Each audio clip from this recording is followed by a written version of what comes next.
আসসালামু আলাইকুম, কেমন আছেন সবাই? আজকে আমি শেয়ার করব পাট শাকের রেসিপি। এক একজনে এক এক রকমভাবে পাট শাক রান্না করেন। আমি যেভাবে রান্না করি সেভাবে আজকে আপনাদের সাথে শাক রান্না শেয়ার করব। প্রথমে আমি পাট শাক নিয়ে নিলাম, নিয়ে শাকগুলা ছিঁড়ে ছিঁড়ে বেছে নেব। এভাবে কয়েকটা শাক হাতে নিয়ে তারপরে ছিঁড়ে নেব। শাকগুলা ভালো করে বেছে ধুয়ে নিয়েছি, ধুয়ে পানি ঝরিয়ে নিতে হবে। এবার একটি প্যানে তেল দিয়ে দিব। এই শাক রান্নাটার মধ্যে তেল একটু বেশি দিতে হয় আর পেঁয়াজটা বেশি করে দিতে হবে। আমি এখানে কোনো রসুন দিব না। দিয়ে দিলাম 1 টেবিল চামচ লবণ। লবণটাও একটু বুঝে দিতে হয়, শাকে লবণ একটু বেশি হলে খেতে ভালো লাগে না।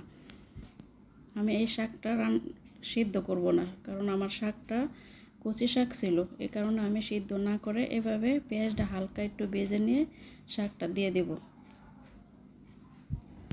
পেঁয়াজ আমি একদম লাল করে ভেজে নিই নাই, আমি শাকটা পেঁয়াজটা হালকা ভেজে নিয়েছি।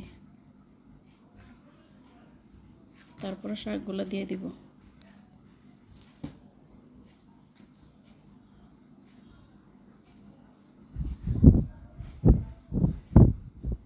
একটু শাকটা একটু ঘন ঘন নেড়ে নেড়ে রান্না করতে হবে। দিয়ে দিলাম 4-5টা কাঁচামরিচ।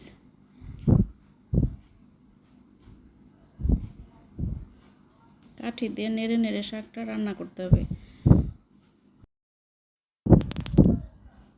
শাকটা কাঠি দিয়ে ঘন ঘন নাড়াচাড়া করে রান্না করতে হবে। নাড়াচাড়া না করলে শাক একটার সাথে আর একটা লেগে দলা পেকে যাবে। আর নাড়াচাড়া করে রান্না করলে শাকটা একদম ঝরঝরে ভাজা ভাজা সুন্দর হয়ে রান্না হবে। হয়ে গেছে আমার পাট শাক ভাজি করা। শাকটা অসম্ভব মজা হয়েছিল।